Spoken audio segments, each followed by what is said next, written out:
The $400 Backyard Goldmine, Tiny Tanks. Big Profits. Part 1. Opening. What if your backyard could feed your family and pay your mortgage?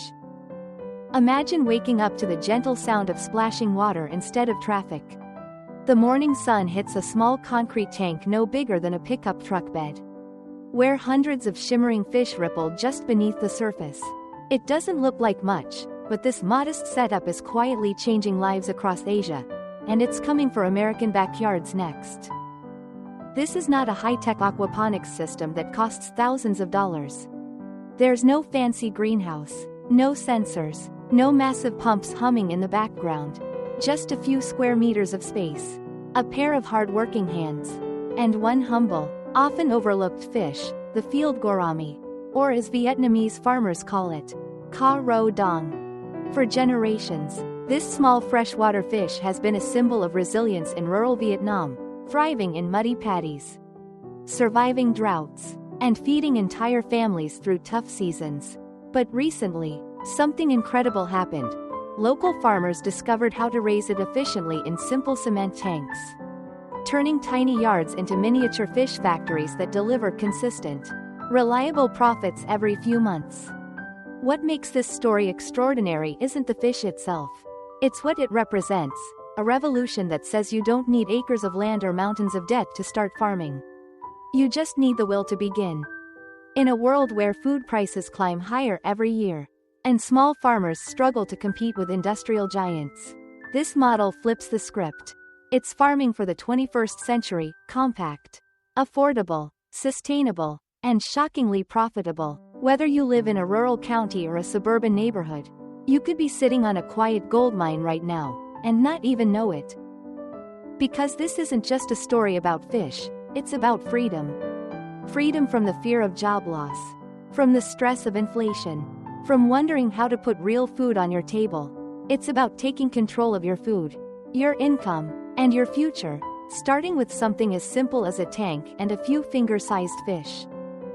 So, as you watch this story unfold, keep one question in mind. If farmers in Southeast Asia can transform their backyards into thriving micro-farms, what's stopping you from doing the same? Because sometimes, the next great business idea isn't found in Silicon Valley, it's swimming quietly in your backyard tank. Part 2. The Hidden Opportunity. Across the globe, food security is no longer guaranteed. Droughts, floods, and climate instability are squeezing traditional farms. Fertile land is vanishing under concrete and steel. Meanwhile, the world's population continues to grow, and with it, the demand for protein. But what if the solution to this global challenge doesn't come from corporate megafarms or billion-dollar tech labs, but from small tanks built in people's backyards?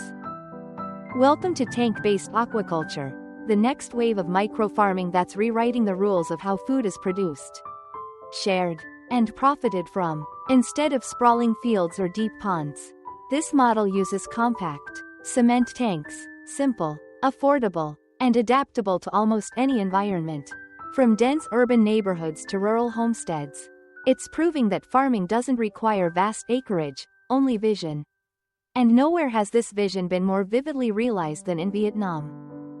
In small villages and towns, ordinary families, teachers, retirees, even mechanics, are quietly building concrete tanks beside their homes. Inside, they raise Field Gourami and other hardy freshwater fish that can thrive in these controlled environments. The tanks are small, often just 15 to 20 square meters, yet they produce astonishing results. A single tank can generate hundreds of pounds of fish in under 8 months, providing both food for the family and a steady source of income.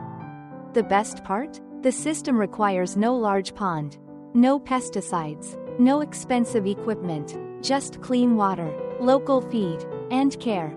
These tanks have become a lifeline.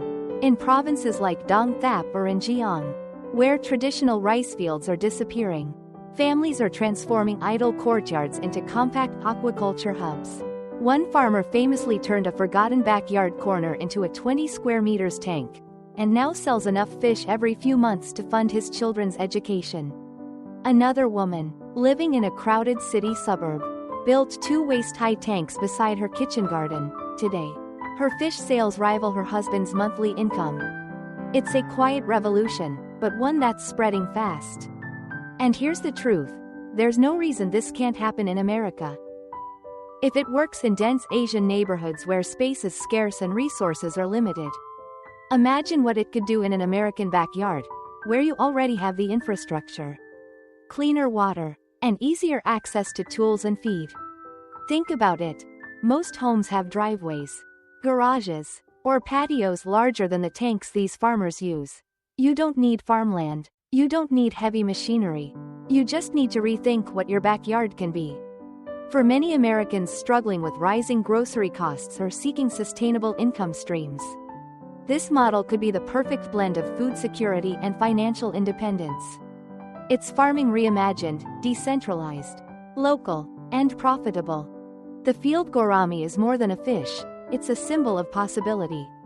A reminder that even in uncertain times, innovation doesn't always mean technology.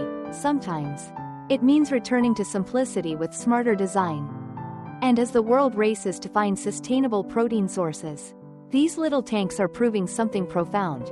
You don't need more land, you just need a better system. Part 3. Why cement tanks beat ponds. For decades, the idea of fish farming has been tied to large, muddy ponds, wide stretches of water shimmering under the sun, surrounded by nets and feeding buckets. It looked romantic in pictures, but in reality, it was often a game of luck. Floods, predators, pollution, and unpredictable weather made every harvest uncertain. That old belief, that you need acres of land, heavy machinery, and thousands of gallons of water to farm fish, is crumbling fast. The truth is, you don't need a big pond to build a big dream. Modern small-scale farmers across Asia have proven that cement tanks, some no bigger than a bedroom, can outperform traditional ponds in almost every category. Let's break down why. 1. Small footprint, big output. A typical cement tank system takes up just 150 to 200 square feet, about the size of a single car garage or a backyard patio. That means even suburban homeowners, retirees, or families with limited space can join the aquaculture movement without ever touching a tractor.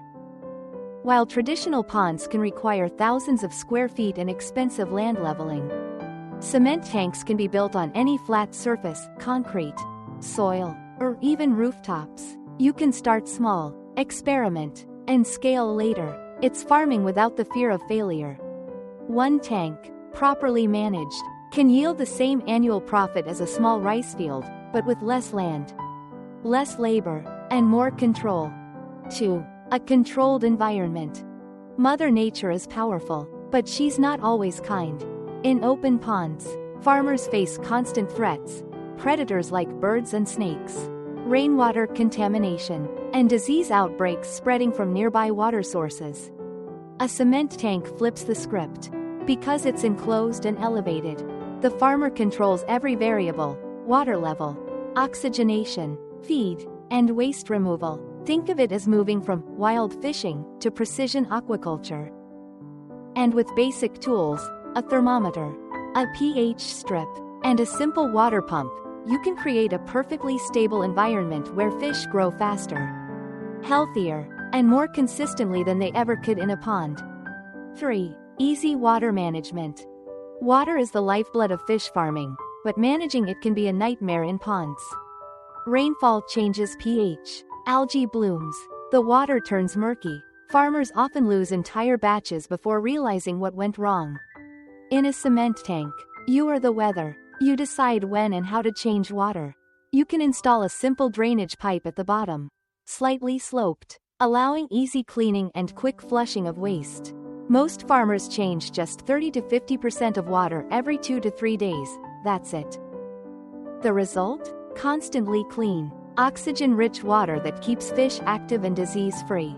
The science is simple: when water stays clean, oxygen remains stable. When oxygen stays stable, fish eat better, grow faster, and convert feed more efficiently. That's how small tanks end up producing higher yields per square foot than ponds 5 times their size. 4. Disease prevention and biosecurity. In open ponds, fish share water with everything, runoff from farms, wild species, insects, even animal waste. One contaminated pond upstream can ruin a whole season. Cement tanks or biosecure zones. No outside water means no parasites or viruses sneaking in. Farmers can disinfect with lime powder or salt between cycles, keeping the next batch clean and healthy. And since the tanks are easy to observe, problems are spotted early. A fish swimming lazily, water looking cloudy, the farmer notices right away. Prevention replaces panic. 5. Cleaner, smarter, and scalable. Picture this side by side. On the left, a wide, muddy pond. The water is dark, full of debris. A farmer wades waist deep, trying to scatter feed evenly while fighting mosquitoes and sunburn. On the right, a clean cement tank, bright water, easy to drain, fish visible from above. The farmer feeds with a scoop, checks the oxygen level, and watches the fish swirl in synchronized ripples. Everything is within arm's reach. Everything is under control. That's the power of micro-scale precision farming. It turns chaos into clarity. And when one tank proves successful, adding another is simple. You don't need a loan or an excavator. Just pour more cement, connect the water lines, and you've doubled your output. It's modular farming, built one tank at a time. Traditional fish ponds belong to the past, unpredictable, labor-heavy, and wasteful. Cement tanks are the future, efficient, scalable, and sustainable. They embody the spirit of modern farming, small in size, big in results. So next time you look at your backyard, don't see concrete, see potential. Because beneath a few inches of cement and water, there could be a steady stream of income waiting to be discovered. Part 4. The Setup Blueprint. Every great farm begins with a foundation, not acres of soil, but a vision, a few tools, and the courage to build something from scratch. This is where dreams are built, brick by brick, bucket by bucket. And the beauty of the cement tank fish farm is that you don't need to be an engineer or spend a fortune. With the right plan and a weekend of effort, you can turn a small piece of your backyard into a thriving aquaculture hub. Let's walk through it step by step. 1. Choosing the perfect location. First, pick your spot wisely. You don't need much, a corner of the backyard, next to your garage, or even beside a greenhouse. The area should be flat and stable. A concrete base or packed soil works great. Near a water source, garden hose, tap, or rainwater tank. Exposed to natural sunlight for at least 5 to 6 hours a day. Avoid building under large trees. Falling leaves or sap can pollute the water. If you live in a hot region like Texas, Florida, or California, plan for partial shade to keep the tank from overheating. 2. Tank design and dimensions. Shape matters. The most efficient tank design is rectangular or circular, depending on your materials and space. Rectangular tanks are easiest for DIY construction.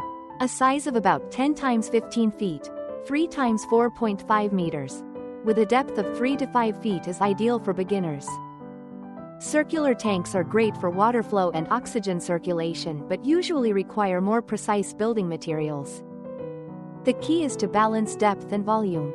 Too shallow, and water temperature fluctuates. Too deep, and oxygen circulation suffers. The sweet spot, 3.5 to 4 feet deep.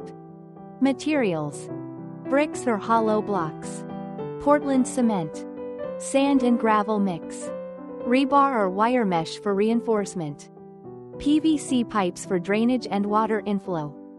Don't worry about perfection. These tanks aren't meant to win design awards, they're meant to hold water, grow fish, and generate profit.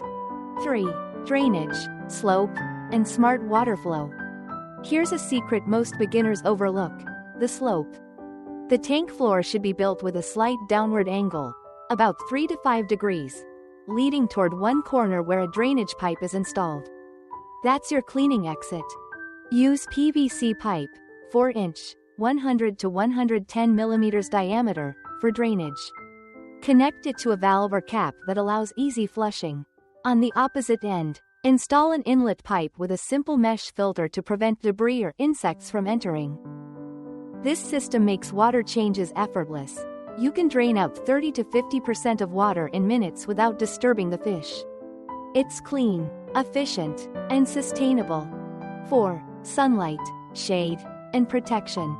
Fish, just like humans, need balance, some sun for warmth and light, but not too much heat. If your tank sits under open sky, create partial shade using black netting, shade cloth, bamboo screens, or a simple tarp structure. This prevents overheating and reduces algae growth. Add side fencing, plastic mesh or bamboo, to stop fish from jumping out during heavy rain or feeding frenzy. If you live in an area with birds or raccoons, cover the top with lightweight mesh to keep unwanted visitors out. This setup mimics a natural, balanced ecosystem, light, air, and protection working together. 5. DIY construction tips using local materials. Building a tank in Vietnam might look different than in the US, but the core principles are the same. Here's how to adapt. Cement. Use standard Portland Type 1-2 cement, available at any Home Depot or Lowe's. Blocks. Cinder blocks or concrete bricks are perfect. Stack them 3 to 4 layers high for the walls. Reinforcement. Rebar or wire mesh will strengthen the structure, especially if you're building above ground. Waterproofing. After plastering, apply a thin layer of non-toxic waterproof sealant, used in koi ponds or swimming pools. This prevents cement from leaching lime into the water. Drain pipe. PVC, Schedule 40, with a ball valve for easy control. Most of these materials are affordable, available locally, and easy to assemble, no specialized tools required. If you're handy with a drill and a trowel, you can build your first tank over a long weekend with help from a friend. 6. Budget breakdown. Pond versus cement tank. Here's where the numbers truly start to shine. A traditional fish pond might sound appealing at first, but once you factor in the digging, leveling, lining, and plumbing, the cost quickly rises to anywhere between $2 and $3,500. You'll also need at least 1,000 square feet of open land, plus regular maintenance to control weeds, mud, and water quality. And once it's built, that pond isn't going anywhere, it's fixed for life. Now, compare that with a cement tank system. The setup is surprisingly affordable, usually just $400 to $600, and all you need is a small corner of your yard. Roughly 150 to 200 square feet, about the size of a carport or patio. Maintenance is light, and because each tank is modular, you can expand or relocate it whenever you want. For less than the price of a new smartphone, you can start your own microfish farm, a small, living asset that generates steady income, harvest after harvest. One option drains your wallet and loses value over time. The other? It feeds your family, strengthens your independence, and builds your future, one tank at a time. 7. Visualizing the layout. Imagine a simple top-down view. One rectangular tank with a sloped base leading to a drain valve in the corner. A water inlet pipe on the opposite end, connected to a small pump or hose. A netted roof providing shade and protection. A feeding area at one end for easy access. A small overflow pipe for rainwater management during storms. That's it. No wires. No complicated tech. Just smart design and gravity doing the work for you. Once you've built your first tank, you can replicate it side by side, creating a modular farm system. Each tank is independent but can share the same water source and drainage line. 8. The emotional blueprint. Standing in front of your finished tank, you'll feel something powerful. You didn't just pour concrete, you poured commitment. You didn't just build a tank, you built a bridge between dream and reality. Every brick you lay is an investment in food security. Every bucket of water you fill is a promise to your future self that you'll no longer depend entirely on the system. This is how revolutions begin, not with noise, but with quiet confidence. Because in the end, it's not just about raising fish. It's about raising hope, independence, and the belief that even the smallest backyard can create something extraordinary. Part 5. Water preparation and biosecurity. Building the tank is only half the journey. The real magic begins when water meets concrete, and when your tank starts to come alive as a living, breathing ecosystem. But before that happens, there's a vital rule every successful fish farmer knows: never rush the water. 1. Neutralizing cement, turning concrete into a living pond.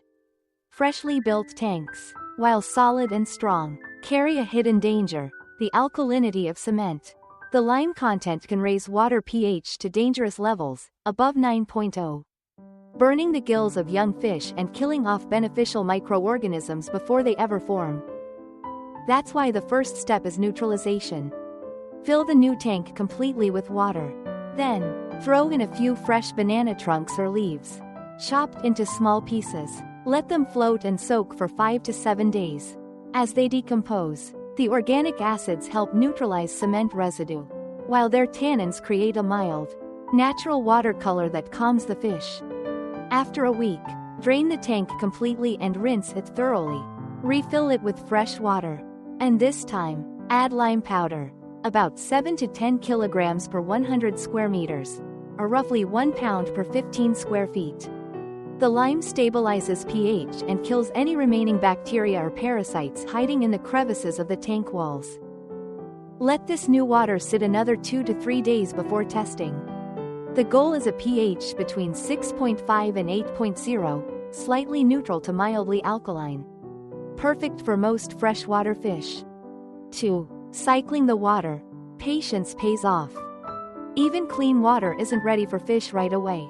It needs time to develop the microbial balance that supports a stable environment, what farmers call cycling. Cycling allows beneficial bacteria to grow, converting harmful waste, like ammonia, into harmless nitrates. Without it, even the cleanest tank will crash within weeks. Here's how to do it naturally. After filling your tank, add a small amount of organic matter, such as a handful of soil from a healthy pond, or a few pellets of fish feed. Let the water sit for 7 to 10 days. Stir gently every few days to oxygenate the water. Use a digital pH and ammonia meter to monitor changes. When pH stabilizes and ammonia reads near 0, your tank is ready for stocking.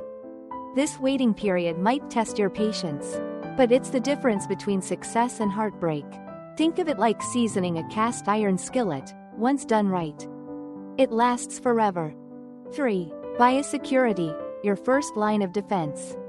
Clean water is your greatest ally, but only if it stays that way. Once fish are introduced, contamination can spread fast, from feed, tools, or even a careless hand. That's why biosecurity is the backbone of tank-based farming. A few golden rules. Disinfect equipment regularly. Use mild salt water, 3%, or lime water to clean nets, buckets, and pipes. Limit external contact. Don't share water or tools between tanks. Quarantine new fish. Always isolate new stock in a small container for 2 to 3 days. Using salt baths, 3 to 5%, to remove parasites or bacteria. Monitor daily. Clear water doesn't always mean clean water. Watch your fish. If they gasp at the surface or refuse food, test immediately for pH, ammonia, or oxygen drops. A clean system doesn't happen by luck, it's built on habits. 4. Eco-friendly disinfectants, nature's own armor. Forget harsh chemicals. Small-scale farmers in Vietnam have long relied on natural disinfectants that are gentle on fish and the environment. Lime powder, SAO, stabilizes pH, kills parasites, and enriches calcium levels. Salt, sodium chloride, simple, effective, and widely available, used for sterilizing water and treating fish stress. Banana leaves and papaya roots, mildly antimicrobial and improve tank, green, balance. Effective microorganisms, probiotic cultures that promote healthy bacterial growth. Available in many garden stores in the U.S.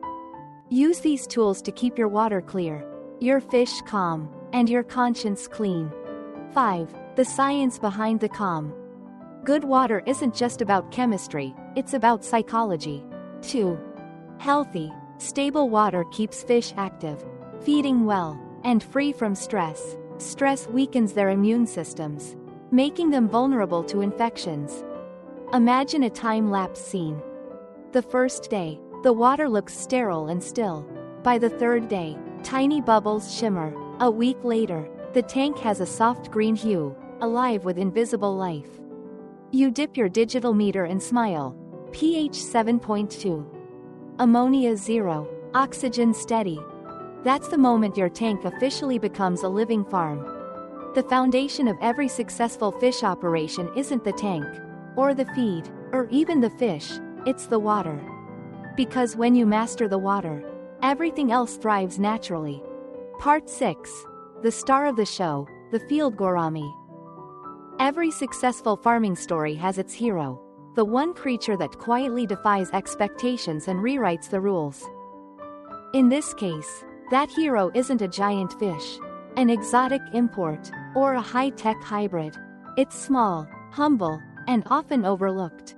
Meet the Field Gourami, known in Vietnam as Ca Rô Dong, a fish so resilient that locals say it can walk through mud and smile at the sun. 1. Born survivors of the freshwater world. The Field Gourami is a master of adaptation. While other fish panic when oxygen levels drop, this little survivor simply takes a gulp of air. It's one of nature's few freshwater species equipped with a labyrinth organ, allowing it to breathe atmospheric oxygen directly. That means it can thrive where most fish would die, in shallow ditches, rice paddies, muddy canals, or even half-drained ponds after a drought. Farmers joke that if there's a spoonful of water and a patch of mud, the gourami will find a way to live. This incredible toughness makes it perfect for small-scale farming. Unlike delicate tilapia or trout that demand constant aeration and pristine water, the Field Gourami forgives mistakes. Miss a feeding? No problem. The water gets murky for a few days? It adapts. It's the kind of fish that gives beginners a fighting chance. 2. Omnivorous and easy to feed. One of the biggest expenses in aquaculture is feed. But here's the advantage of raising Field Gourami. It eats almost everything. Its diet can include insects, snails, worms, and tiny crustaceans. Homemade feeds made from rice bran, cornmeal, or kitchen scraps. Aquatic plants like duckweed, azolla, or water spinach. That versatility means you can cut feed costs by up to 50% compared to other species. Some farmers even integrate their tanks with small compost or BSF, black soldier fly, setups, creating a zero-waste cycle where every organic scrap becomes fish food. It's the ultimate circular economy species, turning waste into wealth. Naturally. 3. Disease-resistant and low maintenance. Disease is the silent enemy of fish farming. Viral outbreaks can wipe out entire ponds overnight. But Field Gourami stands apart. Its natural hardiness, thick slime coat, and adaptable immune system make it highly resistant to most common freshwater pathogens. In Vietnam's unpredictable climate, swinging from scorching summers to flooding monsoons, this fish has survived for centuries without the need for antibiotics or complex treatments. That resilience isn't just good for the environment, it's good for profit. Every fish that survives is another dollar earned, another meal secured. And since it thrives in controlled tanks, disease transmission from wild sources drops to near zero. It's biosecurity made simple and sustainable. 4. Nutritional powerhouse with market appeal. Let's talk about why consumers love it.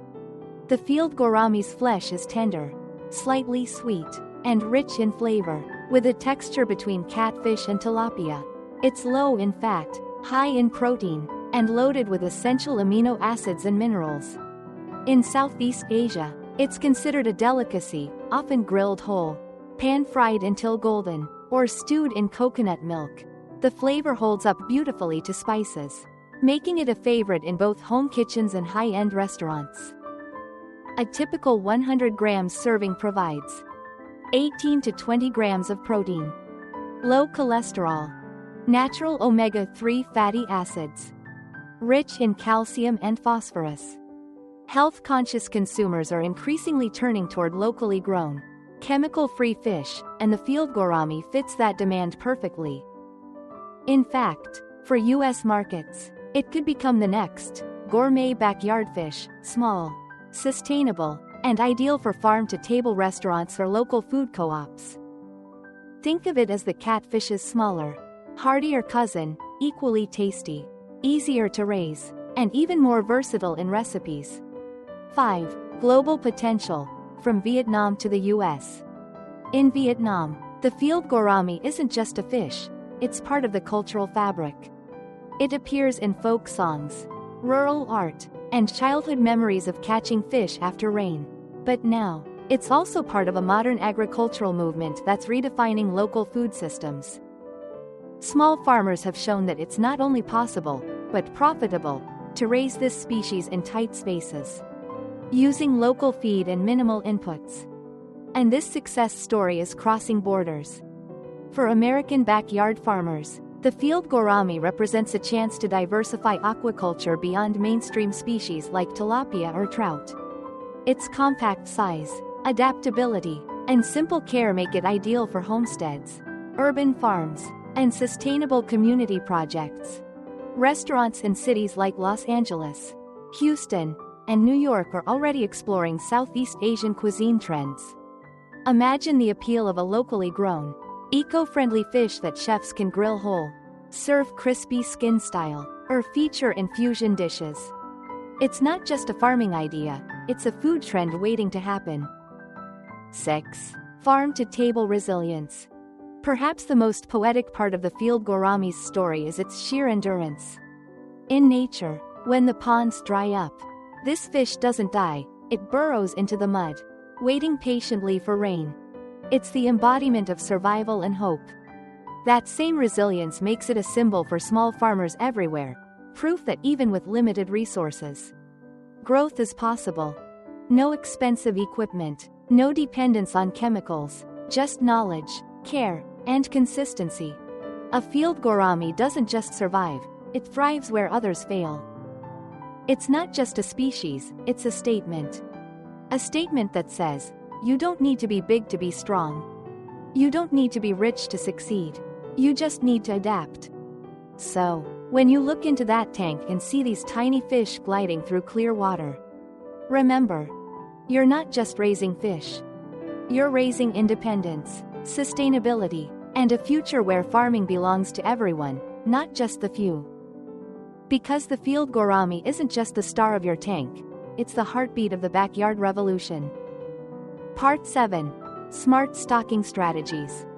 Every thriving fish farm, no matter how small, starts with one essential ingredient: quality stock. You can build the perfect tank, balance your water chemistry, and set up the best drainage system. But if you start with weak, stressed, or diseased fry, your entire investment can crumble overnight. In aquaculture, as in life, success begins not with size, but with the quality of your first stock. 1. Selecting healthy fry, the foundation of profit. When it comes time to buy your first batch of Field Gourami fingerlings, take your time. Visit trusted hatcheries or local suppliers with a good reputation.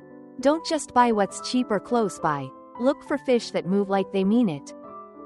Healthy fry should swim strongly, darting in quick bursts instead of floating lazily. Have clear, shiny scales and bright eyes without any cloudiness or spots. Be uniform in size, usually about 3 to 5 centimeters, 1.2 to 2 inches, long. Show no visible deformities, wounds, or fin rot. The rule is simple: if even a few look weak or off color, skip that batch. It's better to start with 300 strong fry than 500 weak ones. The strong will survive, grow faster, and earn you more money per cycle. In Vietnam, experienced farmers have a saying: one healthy fry is worth 10 weak ones. That wisdom translates anywhere. 2. Stocking density. Finding the sweet spot. One of the first mistakes new farmers often make is believing that more fish automatically means more profit. It's an easy assumption, after all. More stock should mean more harvest. But nature doesn't play by those rules. When tanks are overcrowded, oxygen levels drop, water quality deteriorates, and growth slows to a crawl. The fish become stressed. Their immune systems weaken, and what was supposed to be a thriving farm turns into a struggle for survival. That's why successful fish farmers always focus on balance, not numbers. Through years of practice, they've learned that the ideal density for Field Gourami in cement tanks sits comfortably between 20 and 30 fish per square meter. It's the sweet spot, enough to make the system productive, but still spacious enough for the fish to swim freely and grow evenly. At that density, a 20 square meter tank, no bigger than a small backyard patio, holds about 400 to 600 fish. A slightly larger tank, say 30 square meters, can host 600 to 900. Within those limits, the water stays cleaner, the oxygen remains stable, and the fish live in harmony with their environment. For beginners, it's always safer to start lighter, around 20 fish per square meter. Fewer fish mean less pressure on the system, fewer risks, and more time to learn how the water behaves and how the fish respond. As experience grows, the numbers can slowly increase, and with each cycle, the farmer becomes more confident, more intuitive, more in control. In the end, the best fish farms aren't the most crowded, they're the most balanced. When the fish have room to move, breathe, and feed without stress, they repay that comfort in growth, health, and profit. It's not about how many you can fit into the tank, it's about how well you can make them thrive. Because in farming, just like in life, balance always beats excess. 3. Acclimatization, the art of a gentle start. Imagine being dropped into a pool that's 20 degrees Fahrenheit colder than your body temperature. You'd go into shock. Fish feel the same. That's why acclimatization, helping fish slowly adjust to your tank's temperature and water chemistry, is crucial during stocking. Here's how to do it right. 1. Float the sealed bag, with fish inside, directly in your tank for 10 to 15 minutes to equalize temperature. 2. After that, open the bag slightly and slowly add small amounts of tank water into the bag every 5 minutes. 3. After 20 to 30 minutes, gently tip the bag to let the fish swim out on their own. Never pour the water from the transport bag into your tank. It might contain contaminants or stress hormones released by the fish during transport. Do this in the early morning or late afternoon, when temperatures are mild. Avoid midday, when sunlight and heat are strongest. This gentle process helps minimize stress and prevents shock-induced deaths, which often occur in the first 24 hours after stocking. 4. Starter tanks versus grow-out tanks. To maximize efficiency, professional farmers often divide their systems into 2 stages: starter tanks and grow-out tanks. Starter tank. Smaller in size, 5 to 10 square meters. Used for fry aged 1 to 4 weeks. Easier to monitor feeding and health. Water changed more frequently to keep it pristine. Once the fry reach about 5 to 6 centimeters, 2 to 2.5 inches, and show active feeding behavior, transfer them to the grow-out tank, the main system where they'll stay until harvest. Grow-out tank. Larger, deeper, 15 to 30 square meters. Focused on growth, feed conversion, and water stability. Lower maintenance stress, the system becomes self-stabilizing as fish mature. By separating young and mature fish, you reduce aggression, improve survival rates, and can start staggering batches for continuous production, one tank harvesting while another starts fresh. That's how small farms in Vietnam and Thailand maintain year-round income instead of waiting 8 months between harvests. 5. The philosophy of smart stocking. Smart stocking isn't just about numbers, it's about rhythm. It's the quiet discipline of observation and patience. Each fish you release into the water is an investment. Watch how they move, how they gather during feeding, how they breathe at the surface. Those subtle signs tell you more than any expensive gadget. The best farmers don't just raise fish, they learn their language. And when you do it right, when your water sparkles and your gourami glide effortlessly through it, you'll know that your system has come alive, balanced, thriving, and ready to reward your care. So remember, start with quality, stock with wisdom, and scale with patience. Because in this kind of farming, the first day doesn't decide your fate, the first stock does. Part 8. Feeding for profit.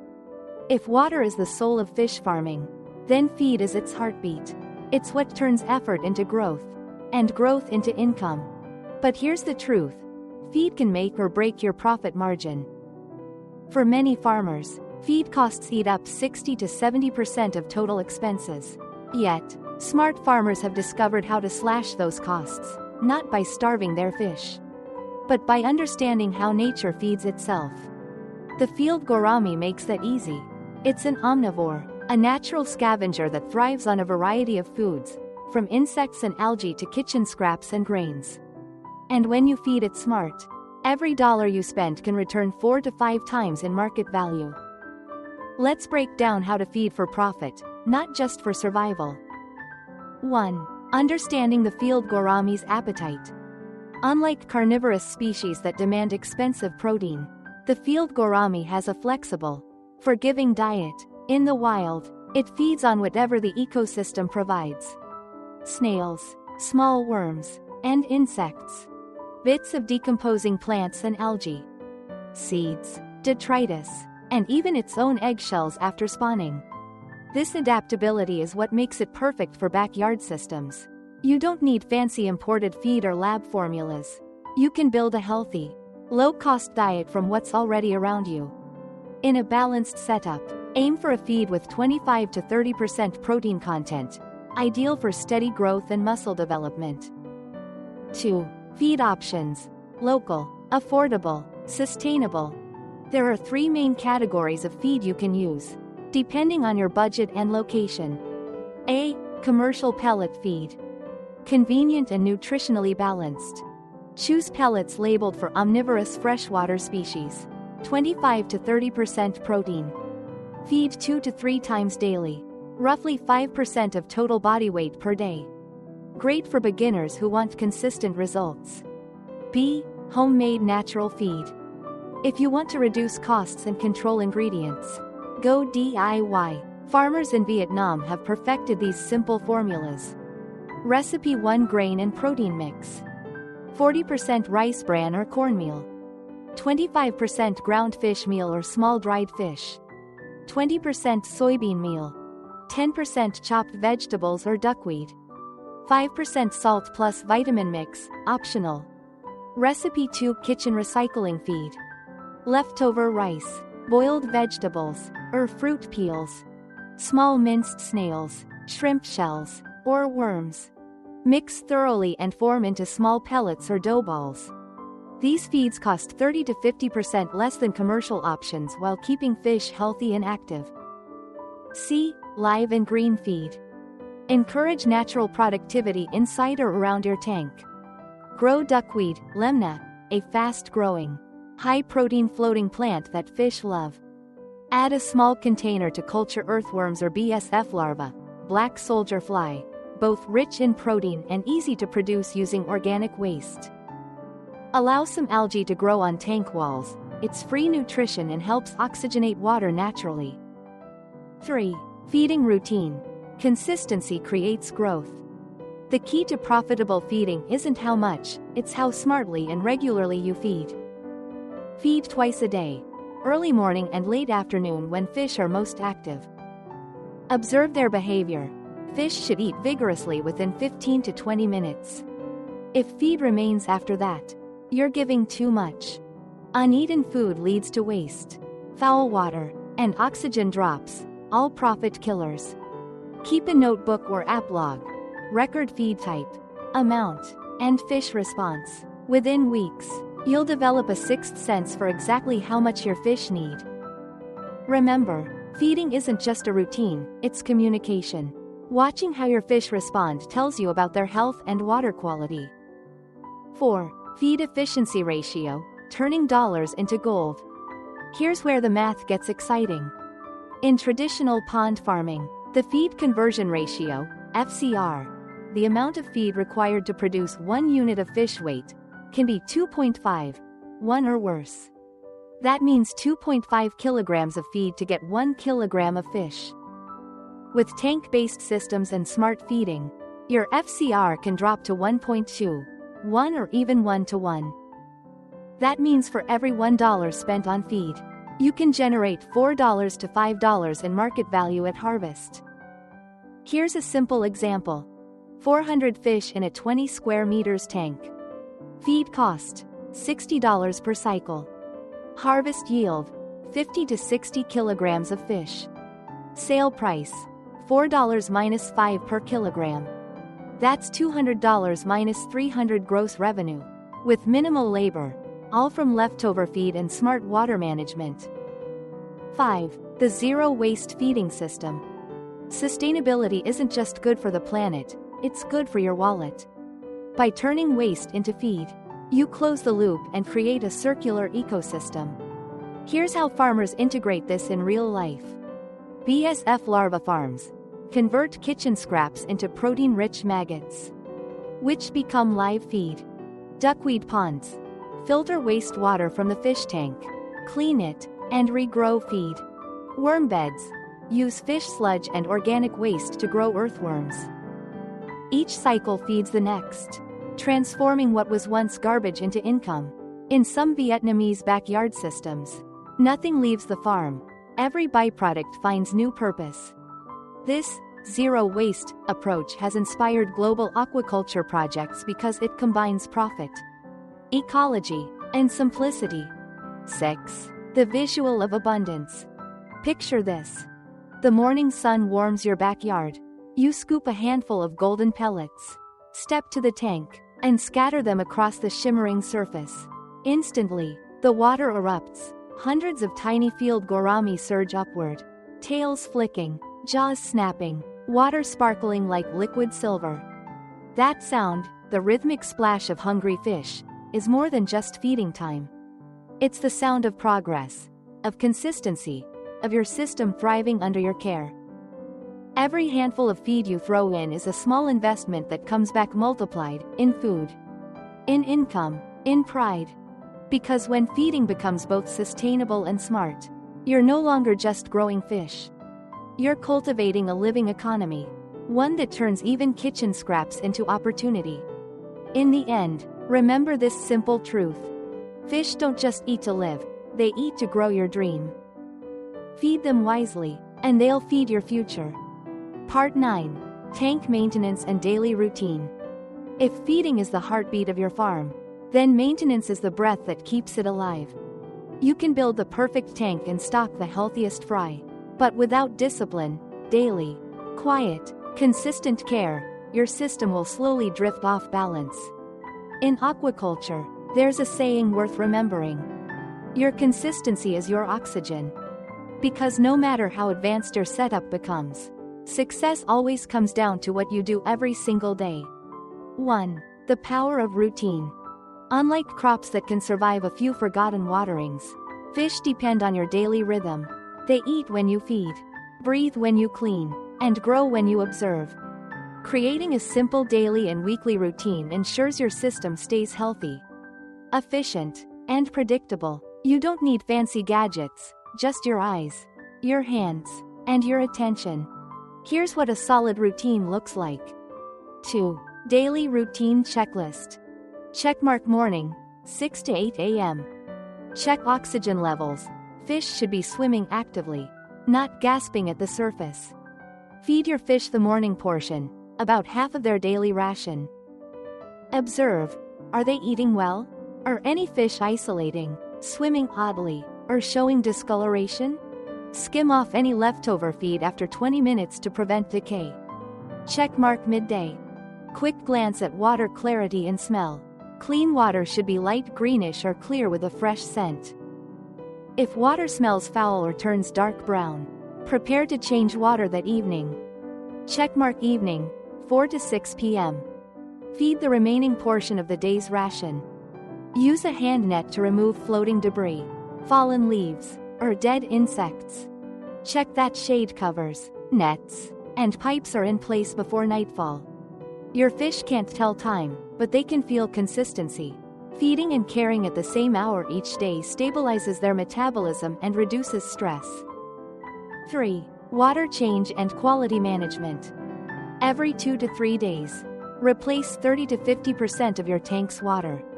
This might seem tedious, but it's one of the simplest, most effective ways to keep your system clean and disease-free. When you drain water, waste sediment and leftover feed are flushed out, preventing ammonia buildup. Then refill gently using fresh, conditioned water that's roughly the same temperature as the tank. Never change 100% of the water at once. Sudden shifts can shock your fish. Partial water renewal keeps your microbial balance intact while maintaining oxygen and pH stability. 4. Weekly maintenance tasks. Once a week, do a deeper check. Test pH and ammonia levels. Ideal pH is 6.5 to 8.0. Ammonia should stay near 0. Use an inexpensive digital meter or simple test strips. Scrub tank walls gently. Remove excess algae buildup. But leave a thin biofilm, it supports beneficial bacteria. Inspect pipes and drains. Ensure there's no clogging or slow flow. Remove sediment. Using a small siphon hose. Clean the tank bottom where feed and waste settle. Doing these tasks regularly prevents problems from ever becoming crises. 5. The mindset of a modern farmer. Routine isn't glamorous, but it's sacred. Those quiet minutes spent checking the water, tossing feed, and watching the fish swim, that's where real farming happens. It's in those moments you notice subtle changes, a new behavior, a color shift, a faster growth rate, and realize your system is alive, responding to your care. The Field Gourami rewards attention. It thrives under calm hands and steady habits. You'll start to recognize them individually. How they gather near your hand at feeding time. How they rise to greet you when they hear your footsteps. This connection is what separates a farmer from a producer. Because you don't just raise fish, you raise opportunity. Every clean tank is a promise kept. Every handful of feed is an investment in tomorrow. Every splash of water, every quiet observation, every patient adjustment. That's how prosperity grows. At first, you'll check the tank because you have to. Soon, you'll check it because you want to. Because in that shimmering water, you'll see more than fish, you'll see your effort, discipline, and dreams swimming together towards something greater. Part 10. Harvesting the gold.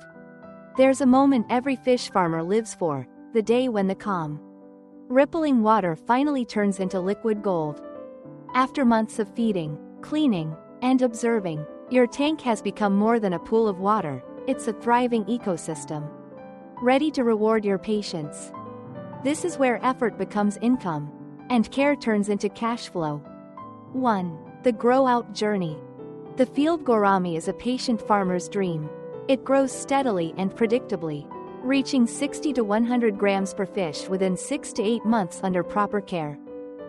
The timeline may vary slightly depending on water temperature, feeding quality, and stocking density, but one thing remains constant: the system rewards consistency. For small backyard farmers, the journey from fry to harvest isn't just biological, it's emotional. You've watched these fish grow from tiny fingerlings into strong, market-ready protein. Each splash, each feed, each checkup has built toward this moment. 2. Knowing when they're ready. You'll start to notice signs of maturity around month 6. Fish show thicker bodies and rounded bellies. Movement slows slightly, they conserve energy. Feeding response evens out, they eat more calmly, not frantically. To confirm readiness, scoop a few fish with a hand net and weigh them. The ideal harvest size is 60 to 100 grams per fish, about the size of a palm. This is the sweet spot for both taste and market value. Smaller fish can continue to grow, larger ones can be sold first for immediate profit. This brings us to two popular strategies: partial harvesting and full drainage harvesting. 3. Partial harvests, the continuous profit method. In a partial harvest system, you don't empty the entire tank. Instead, you selectively net out the largest fish, about 20 to 30% of the stock, and sell them while keeping smaller ones to grow further.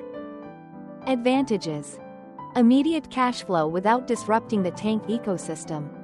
Remaining fish benefit from extra space and resources, accelerating their growth.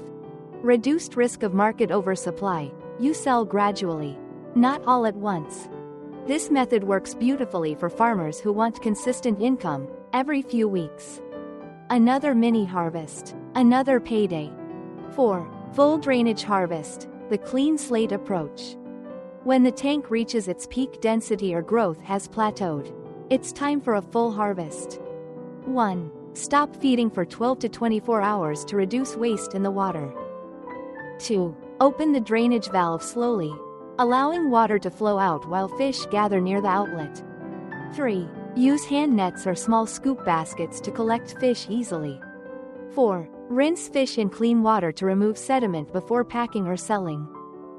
Once the tank is empty, clean and disinfect it, lime or salt treatment. Then refill and restart the next cycle.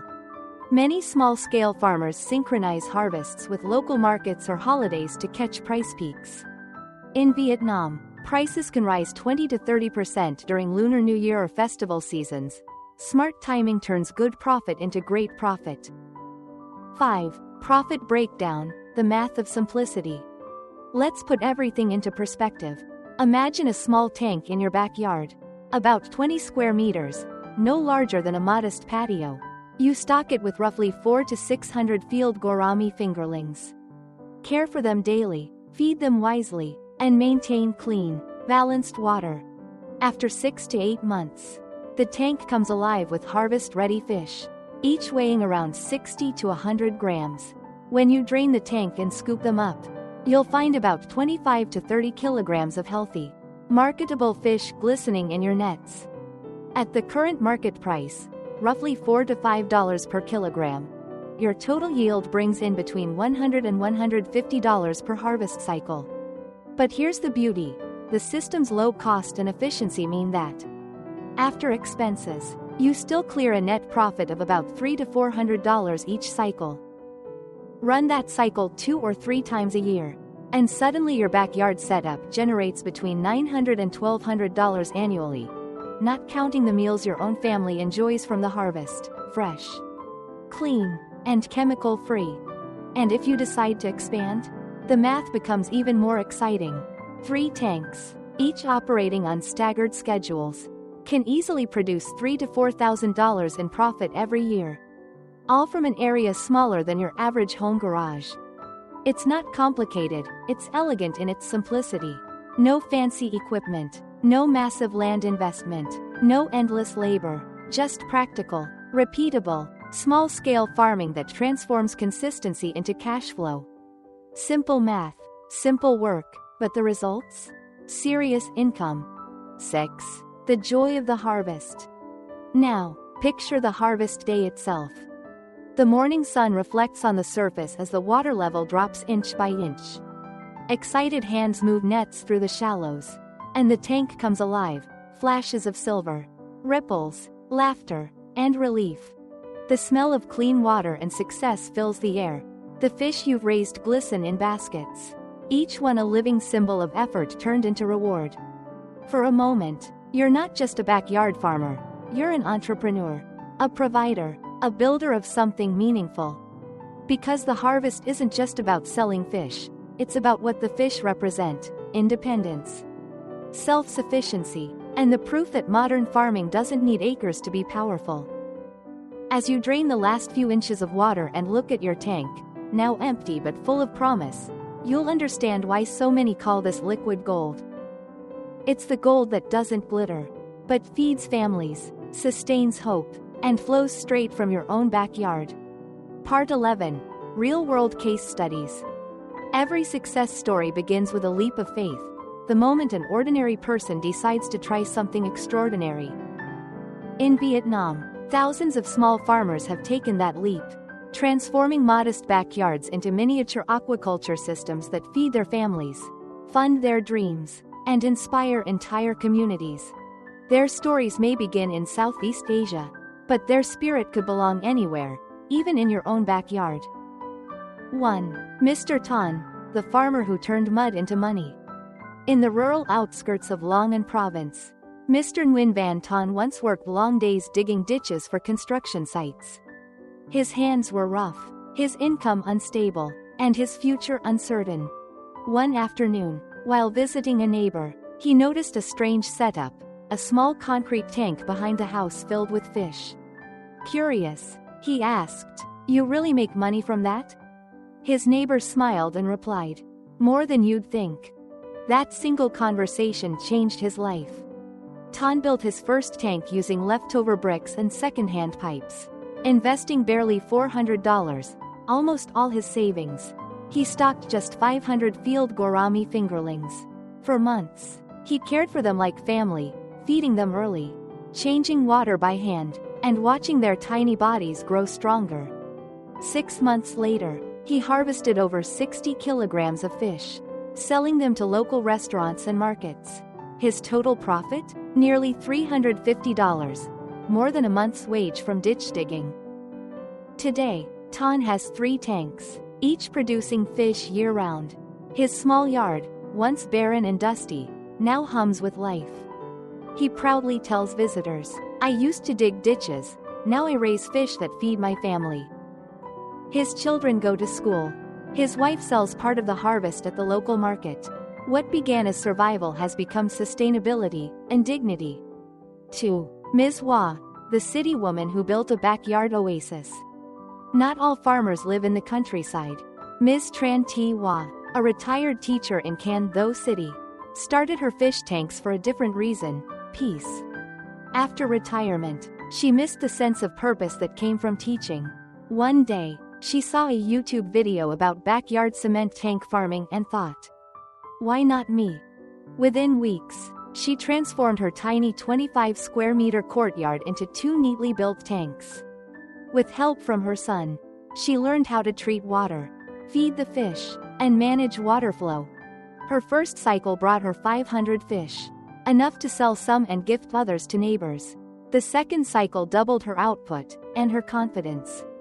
"I thought this was just a hobby," she laughs, "but now it's part of my life. I sell a few kilos each week, and my neighbors always ask when the next harvest is."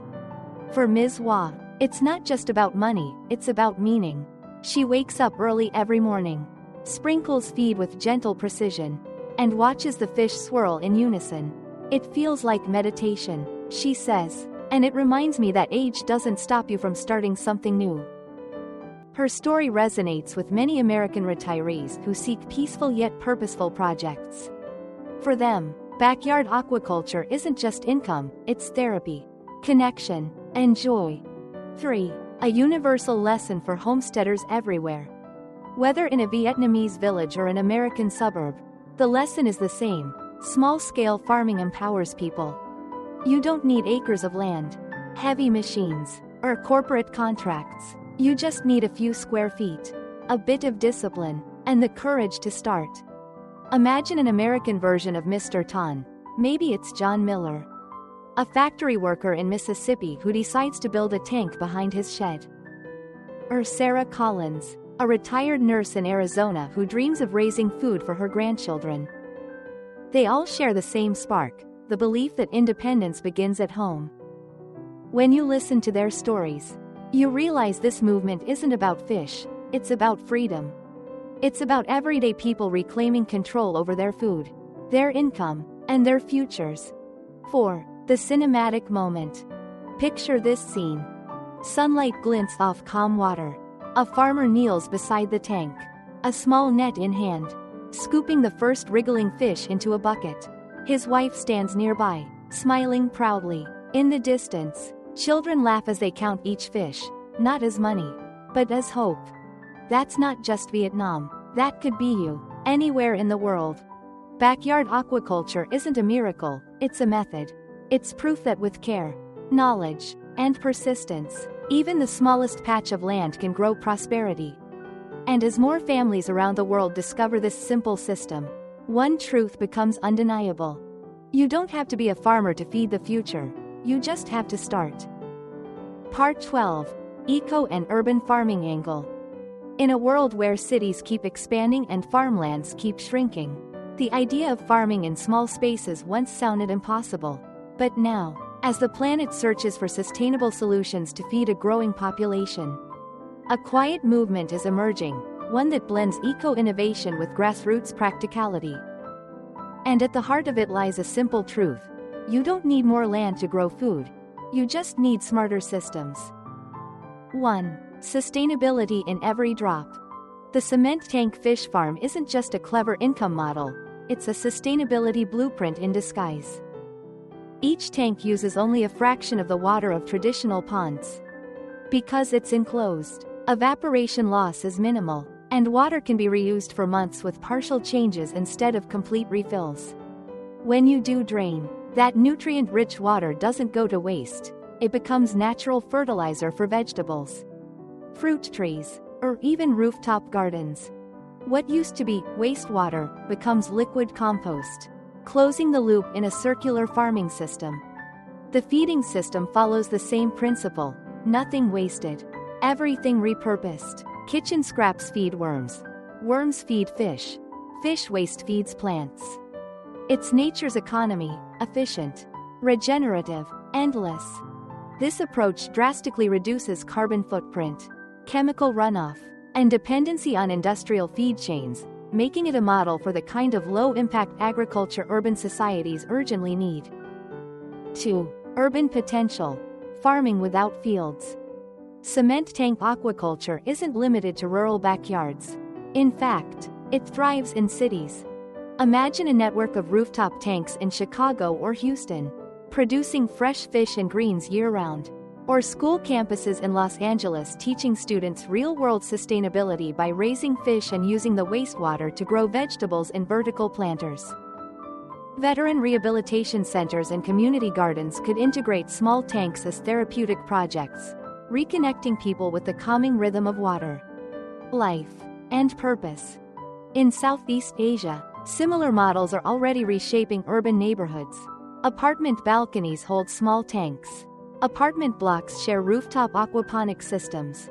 And even office buildings keep ornamental gourami tanks that double as emergency food sources. In a time when many Americans dream of self-sufficiency but lack space, this is the bridge, turning urban living into micro-farming ecosystems. 3. Smart tanks for the modern age. Technology is breathing new life into ancient farming wisdom. The same tools used to monitor greenhouses and solar panels are now being applied to backyard aquaculture. Solar aerators, affordable and silent. They keep water oxygenated day and night without raising energy bills. IoT water sensors. These compact devices track pH, oxygen, and temperature, sending alerts directly to your phone if conditions change. Mobile apps. Simple dashboard apps let you log feeding, water changes, and growth cycles. Some even connect to automatic feeders or valve systems. For urban farmers, these upgrades mean less manual labor and more precision, ideal for those balancing work, family, and farming dreams. But while technology enhances the system, it should never overshadow the essence of farming itself. 4. The human element. At its core, sustainable farming isn't about gadgets, it's about relationship. Between you and your fish. Between your effort and your reward. Between what you grow and what you eat. Technology can remind you when to change water, but it can't replace the satisfaction of watching fish rise at feeding time or the quiet pride of seeing your backyard come alive with purpose. Because the most important innovation doesn't come from a screen, it comes from your hands. Every time you feed, clean, observe, or harvest, you're taking part in something timeless, a partnership with nature.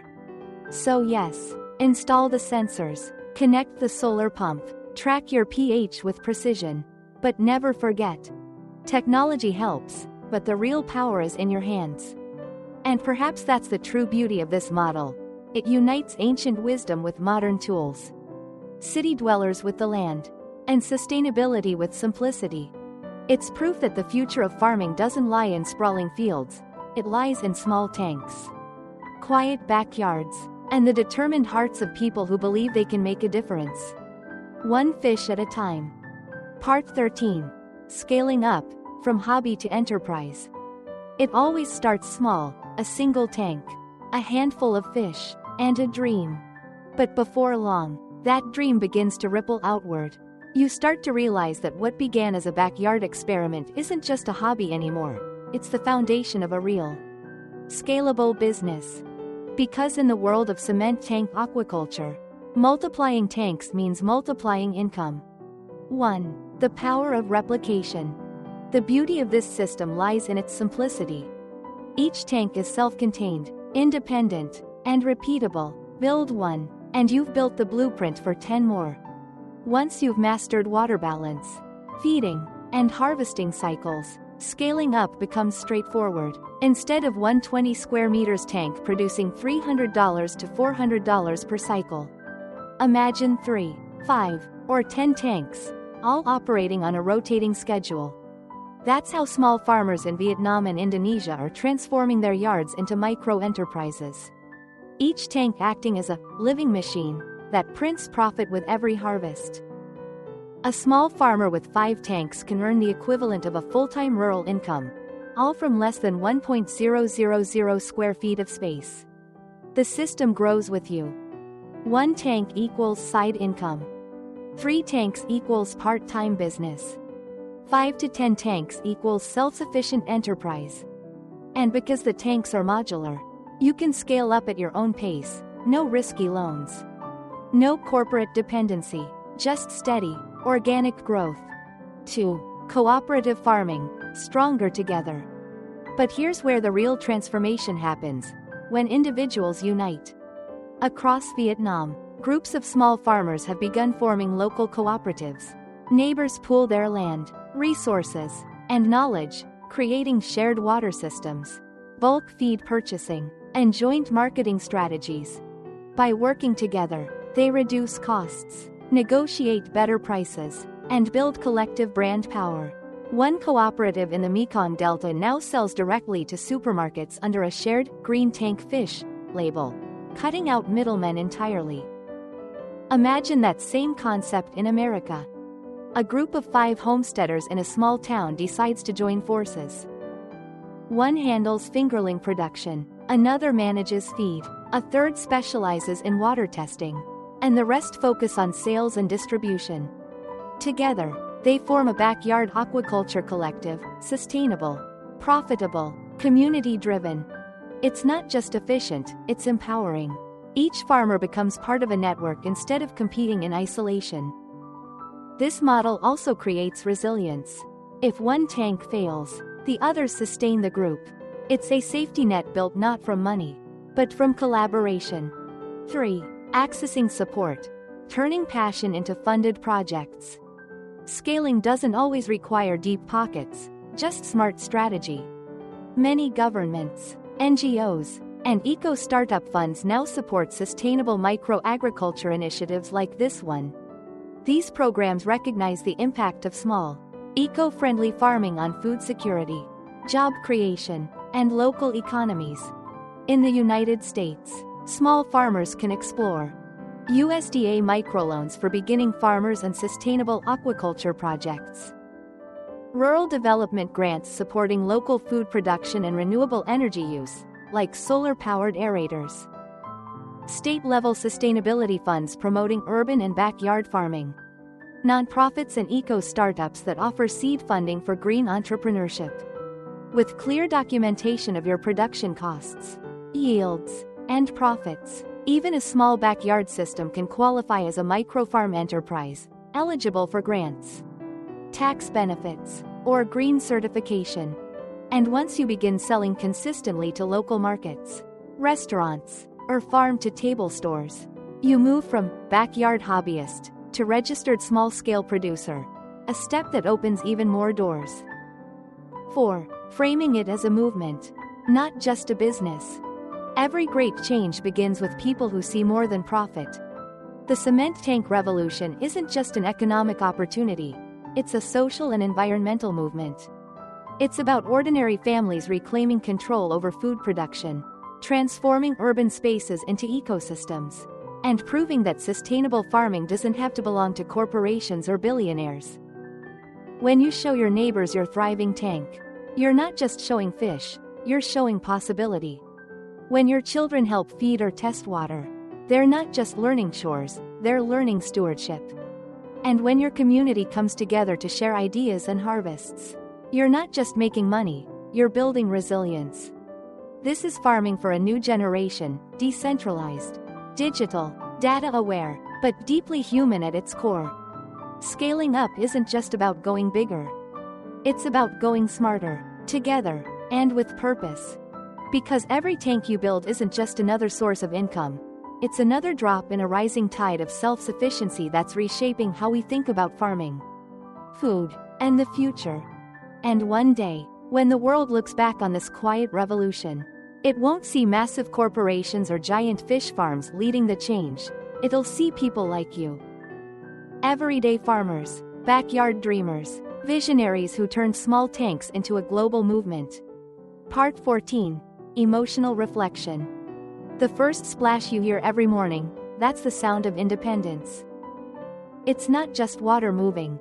It's something deeper, a rhythm that speaks to the quiet, stubborn hope inside every human being who dares to build something of their own. Each day begins the same way, the soft rustle of feed in your hand, the gleam of morning light on the surface, and the sudden eruption of motion as hundreds of fish rise to greet you. It's familiar, almost sacred, a moment of connection between you, your work, and the life you've nurtured. In those seconds, you realize that this isn't just farming. It's freedom. 1. Growth beyond the tank. At first, it might have been about income, an experiment, a way to earn a little extra, maybe just a curiosity, but somewhere along the journey, it becomes something else entirely. You start to notice changes, not only in your fish, but in yourself. You've grown more patient, more observant, more in tune with the natural rhythm of life. You've learned that success doesn't come in sudden bursts, it grows slowly. Like the fish themselves, quietly, consistently, with care. And in that process, you've built something money alone can't buy: self-reliance. Because every time you feed your fish, you're feeding your confidence. Every time you test your water, you're testing your determination. Every harvest isn't just profit, it's proof that sustainability isn't a theory. It's real, it's tangible, it's yours. 2. A bond with nature, rekindled. Somewhere along the way, humanity drifted too far from nature, trading soil for screens, water for concrete, and patience for convenience. But when you lean over your tank and see those small lives thriving under your care, something ancient stirs inside you. You remember that the earth doesn't ask for perfection, only partnership. That sustainability isn't about grand gestures, but quiet responsibility. That progress and protection can coexist when your hands and your heart work together. Your backyard becomes more than a space, it becomes a sanctuary. A place where waste turns to life, where care turns to abundance, and where you're reminded that the future of the planet begins with personal action. 3. Farming freedom. Maybe this isn't just aquaculture. Maybe it's a philosophy: one tank, one family, one story at a time. You're not just farming fish. You're farming freedom, freedom from dependence, from uncertainty, from fear of what tomorrow may bring. Because when you build something with your own 2 hands and see it thrive, you're no longer at the mercy of the system. You become part of the solution. And every splash, every ripple, every breath of those fish is a quiet reminder that hope isn't something you wait for. It's something you grow. So tomorrow morning, when you walk out and hear that first splash again, take a deep breath. That's not just the sound of your fish feeding. That's the sound of your freedom, echoing in water. You've seen how it begins, with a single tank, a few fish, and a spark of belief. What starts as a small backyard project soon becomes something bigger: a sustainable income, a new way of living, and a source of inspiration for your entire community. Because the story of the Field Gourami isn't just a farming story, it's a transformation story. It's proof that you don't need vast land, expensive technology, or corporate backing to create change. You just need the courage to start small, learn as you go, and let consistency do the rest. 1. From backyard to breakthrough. Every revolution begins quietly. In one corner of the world, a farmer in Vietnam builds a tank and raises fish where rice once grew. In another, a retiree in Texas decides to turn a dusty patio into a miniature farm. A single act of creation, repeated thousands of times, becomes a global wave of self-reliance. This is how the next generation of farmers is born, not on sprawling acres, but in backyards, garages, rooftops, and driveways. You've witnessed how small tanks can feed families, fund dreams, and restore balance between people and the planet. Now it's your turn to take that first step. 2. Your backyard, your beginning.